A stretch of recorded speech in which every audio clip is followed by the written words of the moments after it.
अब देखिए अगली चीज है देशज।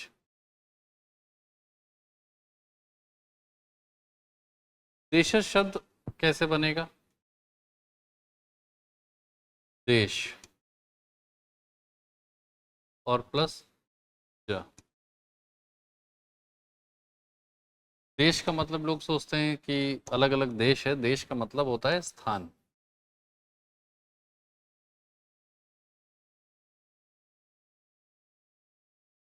और ज का मतलब होता है जन्म लेना या जन्मा। ठीक है, यानी कि जो स्थानीय स्तर पर जन्मे हैं, इसका मतलब हो गया स्थानीय।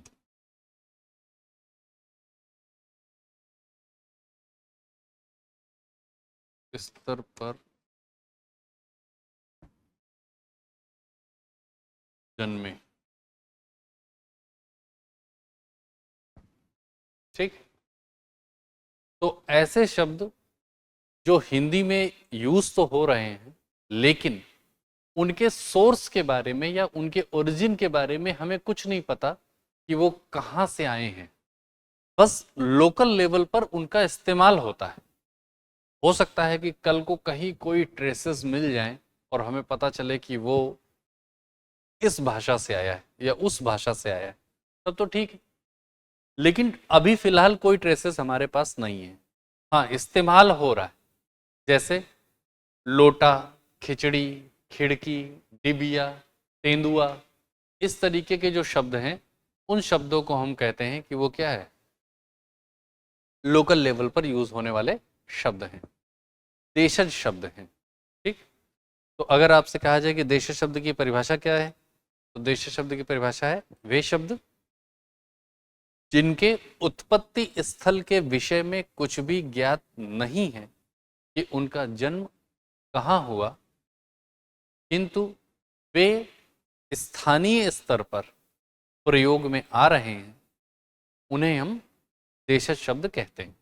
ठीक है, इसके अलावा आप देखेंगे जैसे ये शब्द तो है ही, मैं एग्जाम्पल में भी लिख दे रहा हूं शब्द।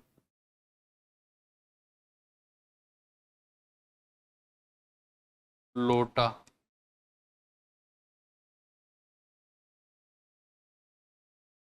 खिड़की,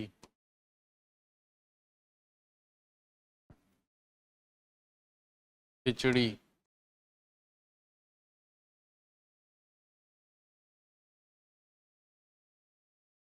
ठीक है, डिबिया,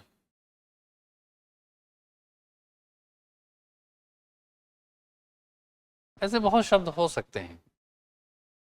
कुछ शब्द और हैं, वो आवाज से संबंधित होते हैं, उनको भी हम देशज के अंतर्गत रखते हैं। इसीलिए मैं कलर चेंज कर रहा हूं। नाम देखिएगा शब्दों के, जैसे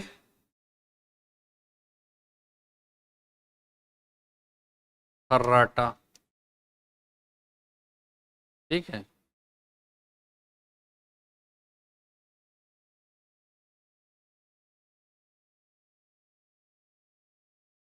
हिनहिनाना, ये शब्द है। ठीक, गुर्राना,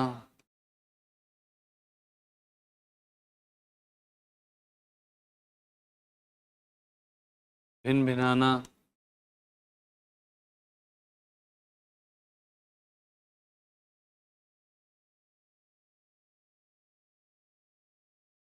इस तरीके से। तो इन शब्दों को कहा जाता है कि ये क्या है, ध्वन्यर्थ व्यंजना वाले शब्द हैं।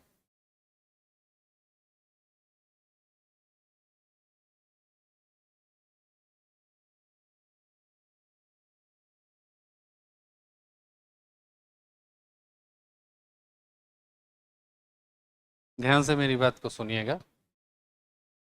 ये वो शब्द हैं जो शब्द ध्वनियों से बने हैं, साउंड से बने हैं। जैसे कोई व्यक्ति सो रहा है, सोते समय खर्र खर्र कर रहा है, तो खर्र खर्र से क्या बन गया, खर्राटा, यानी कि आवाज से बन गया।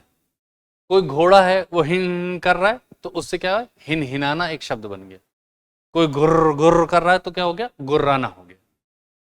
भिन भिन कर रही हैं मक्खियां तो क्या हो गया, भिन भिनाना हो गया। यानी कि ये शब्द ऐसे हैं जो साउंड से कनेक्टेड हैं, साउंड से ही बने हैं। तो इसलिए इनको भी हम क्या कहते हैं कि ये कहीं से आए नहीं है, ये अपने आप इस्तेमाल हो रहे हैं, साउंड से डायरेक्ट कनेक्टेड है। तो क्या है, ध्वन्यर्थ व्यंजना। व्यंजना मतलब बताना, अर्थ, ये अर्थ ध्वनि, ध्वनि प्लस अर्थ। तो अपनी ध्वनि से ही अपना अर्थ बता देते हैं। कहीं पर हिन हिनाना लिखा है तो आप समझ जाएंगे कि घोड़ा बोल रहा है, इसमें ऐसा नहीं कि कौवा बोलने लगेगा। ठीक है, तो जो ध्वन्यर्थ शब्द आया है ना, ध्वन्यर्थ, ये दो शब्दों से मिलकर के बना है, ध्वनि प्लस अर्थ। संधि आगे चल के पढ़ेंगे आप, तो यण संधि का शब्द है ध्वन्यर्थ। ठीक है, तो ध्वनि से अर्थ व्यंजित करने वाला, साउंड से ही बता देगा अपना मीनिंग, ये शब्द, इनको भी हम देशज शब्द के अंदर ही रखते हैं। ठीक, अब देशज के बाद अगला जो आपको देखना है वो है विदेशज। देखिए, विदेशज यहाँ तो आ भी नहीं पाएगा, दिक्कत तो ये है। चलिए कोशिश करते हैं।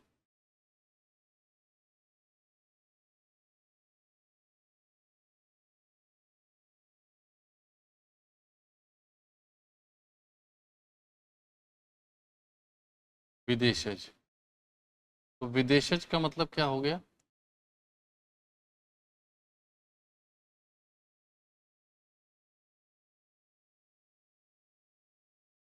विदेश और प्लस क्या, विदेश का मतलब हो गया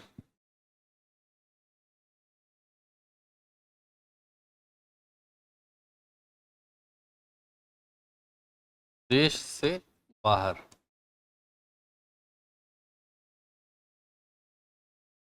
और ज मतलब जन्मा। तो ऐसे शब्द जो देश के बाहर जन्मे। अब आपको पता है कि भारत एक ऐसा देश रहा है जहां पर बाहर से लोग आते रहे शुरुआत से ही। इतिहास में आपने पढ़ा होगा, शक आए, कुषाण आए, हूण आए, उसके बाद फिर इस्लाम का आक्रमण हुआ। लगभग कह सकते हैं कि 900 ईस्वी के आसपास जो है वो, बल्कि उसके थोड़ा और पहले ही 800 ईस्वी के आसपास शुरू हो चुका था आक्रमण। और उन आक्रमणों के पश्चात कई आक्रमण हुए। मोहम्मद बिन कासिम आया, फिर उसके बाद फिर मतलब वो आक्रमण हुआ, फिर मोहम्मद गोरी का आक्रमण हुआ, गजनी का हुआ, गजनी के बाद फिर गोरी का हुआ, और फिर अंततः मोहम्मद गोरी ने जो है वो पृथ्वीराज चौहान को हराया, और पृथ्वीराज चौहान को हराने के बाद फिर यहाँ पर शासन स्थापित हुआ, दिल्ली सल्तनत। और दिल्ली सल्तनत जब स्थापित हुई तो गुलाम वंश की स्थापना हुई पहले, कुतुबुद्दीन ऐबक 1206 में। ठीक है, 1206 एडी, तो 1206 एडी में जो है वो गद्दी पर बैठा, वहां से गुलाम वंश की स्थापना हुई। एक लंबे समय तक मुसलमान लोगों का शासन रहा, और उस शासन के बाद जहांगीर के टाइम पर जो है वो आना शुरू हो गए थे बाहर के यूरोप के लोग। और जब यूरोप के लोग आए तो उसमें अंग्रेज़ भी थे, फ्रांसीसी भी थे, डच भी थे, पुर्तगाली भी थे, ये सब लोग आए। और कुछ ऐसे भी देश थे जिनके साथ हमारे व्यापारिक संबंध या सांस्कृतिक संबंध भी थे, कल्चरल रिलेशंस भी थे, या फिर जो है आप कह सकते हैं कि इकोनॉमिक ट्रेड वेड हुआ करती थी, जैसे चाइना, जैसे जापान, इन लोगों के साथ। तो जब दो संस्कृतियां आसपास आएंगी तो होगा क्या कि शब्दों का आदान प्रदान होगा दोनों में। कई बार ऐसा होता है कि एक जगह के शब्द जो है वो हम याद कर लेते हैं, या हमारी कह सकते हैं कि जो लाइफ स्टाइल है उस लाइफ स्टाइल का पार्ट हो जाते हैं, तो वो हमारे जो है वो जीवन में शामिल हो जाते हैं। तो उन्हीं को हम कह रहे हैं कि क्या है, विदेशज है। तो जब हम देश के बाहर जन्म की बात करते हैं तो दो तरह के लोग हो गए। एक, बल्कि 3 कर लेना ज़्यादा ठीक रहेगा, तो 3 कर लेते हैं इसको।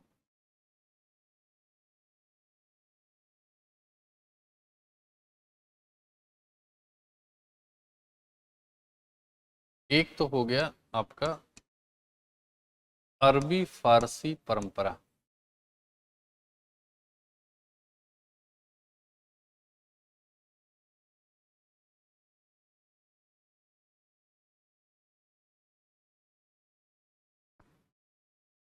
दूसरे लोग वो हो गए जो कि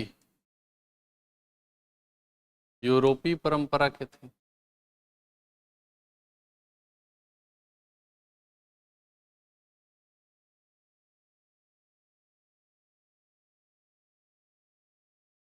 और तीसरे लोग वो हो गए जो इन दोनों से अलग।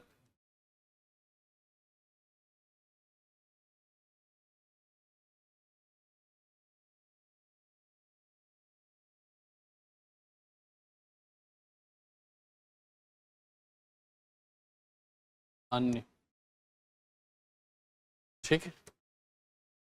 अब अगर हम अरबी फारसी परंपरा की बात करें तो इसमें हम देखेंगे कि कौन कौन सी लैंग्वेज के शब्द आए। तो अरबी भाषा के शब्द आए, फारसी भाषा के शब्द आए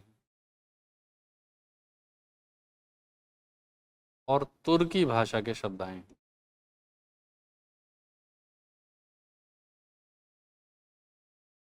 अरबी, फारसी और तुर्की, इन 3 भाषाओं के शब्द आए हैं। अब देखिए ये तो संभव है नहीं कि हम यहाँ पर पूरी लिस्ट बना करके यहाँ पर लिखें, उतना संभव नहीं है।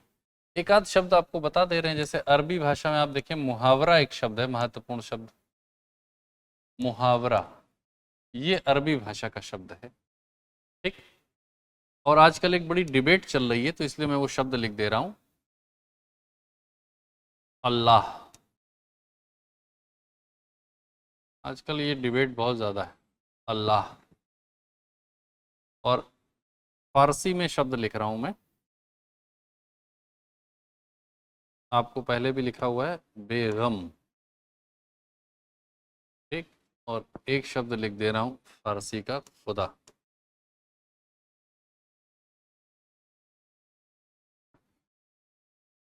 तुर्की में जैसे आप देखिए उर्दू शब्द जो है वो तुर्की का है, ठीक है। उर्दू, ये तुर्की का शब्द है। मतलब ये इंपॉर्टेंट वर्ड्स हैं, बाकी और बोलने को तो मैं बहुत सारे बोल सकता हूँ। जैसे अरबी भाषा में आदमी है, औरत है, औलाद है, औसत है, जहाज है, हवालात है, हलवा है, हलवाई है, ये सब कहाँ है?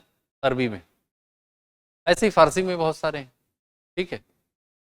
तुर्की भाषा में भी बहुत सारे हैं, उर्दू है, कालीन है, चेचक है, लफंगा है, बहुत सारे शब्द हैं। तो अब ये लिस्ट तो आपको मिल जाएगी, या तो आपके जो किताब आपको मिली होगी ना स्टडी मटेरियल में, तो जो भी बुकलेट आपको मिली होगी उस बुकलेट में आपके पास होंगे ये सारे शब्द, तो आप वहाँ से याद कर सकते हैं, क्योंकि सिर्फ याद ही करना है आपको, समझाने वाली चीज़ें मैं यहाँ समझा दे रहा हूँ। यूरोपीय परंपरा में अगर हम देखें तो अंग्रेज तो हैं ही, इसमें तो सबसे महत्वपूर्ण तो वही है।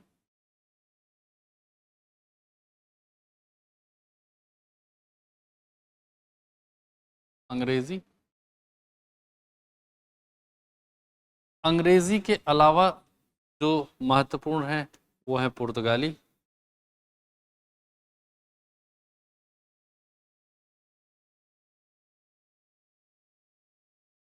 पुर्तगाली के बाद अगर आप देखें इसमें तो नाम लिख लीजिए फ्रेंच,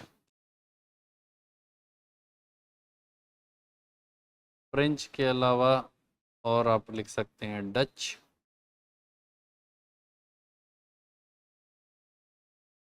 ठीक। अंग्रेजी, पुर्तगाली, फ्रेंच, डच, ये लोग हो गए। और शब्द देखें तो अंग्रेजी में तो बहुत शब्द हैं, क्या क्या लिखेंगे? जैसे लालटेन शब्द सुना है आप लोगों ने? लालटेन शब्द वहीं का है। जैसे टिकट शब्द सुना हो आप लोगों ने, वहाँ का है। रेल यही लोग लेकर के आए थे, ठीक है, तो रेल का टिकट हो गया। जैसे आप लोगों ने शब्द सुना होगा सूटकेस, वो भी यहीं का है।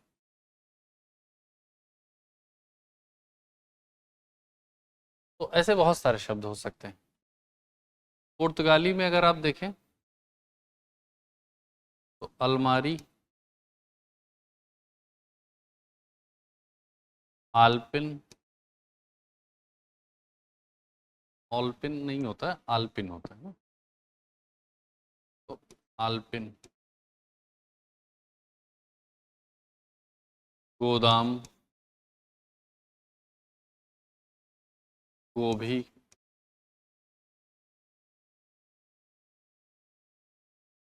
ठीक है, गमला,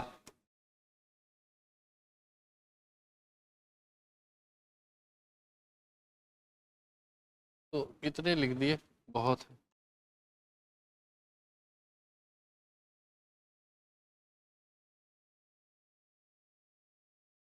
ठीक। फ्रेंच में एक शब्द है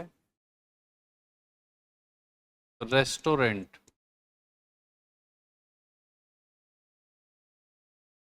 तो बोलते तो हैं रेस्टोरेंट, लेकिन एक्चुअल में शब्द है क्या, रेस्तरां।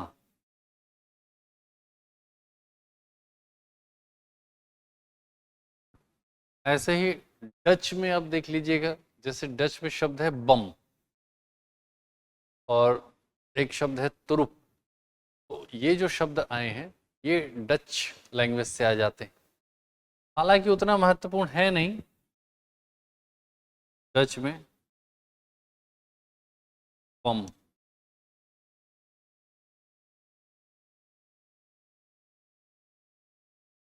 और अन्य में चले जाइए, तो अन्य में आपको एक मिल जाएंगे, जैसे चीनी, एक हो गए जापानी,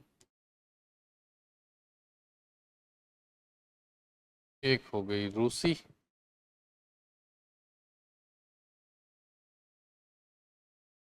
ठीक। तो चीनी में हो गया आपका चाय है, लीची है, चीकू है, ये सब शब्द यहाँ के। जापानी में जैसे रिक्शा है,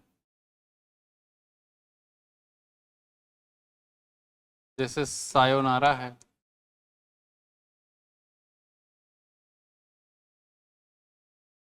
रूसी में जैसे लूना है, लूना का मतलब होता है चांद,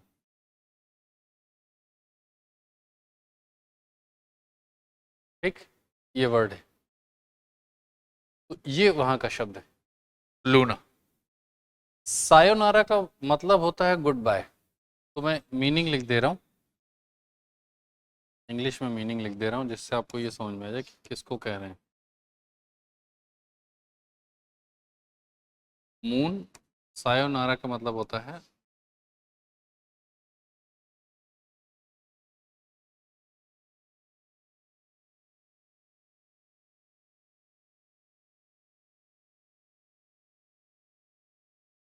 गुड बाय, ठीक है, ये मीनिंग होता है सायोनारा।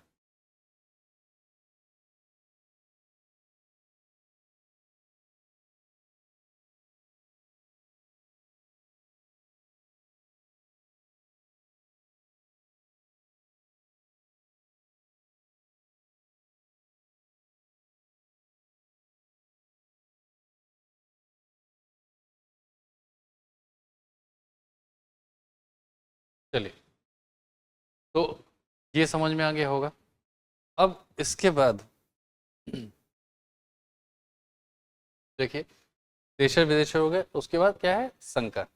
संकर का मतलब होता है कि दो अलग अलग सोर्सेस से आए हुए शब्द को आप जोड़ करके और एक शब्द बना दें। तो जैसे आप देखिए कि यहाँ पर घर कहाँ से आया है, तद्भव से, ठीक। और टिकट कहाँ से है, अंग्रेजी से। दोनों को मिला करके बना दें तो क्या बन जाएगा, टिकट घर। अब एग्जाम की तैयारी को और बेहतर करने के लिए हमारे चैनल को लाइक, शेयर और सब्सक्राइब करना ना भूलें।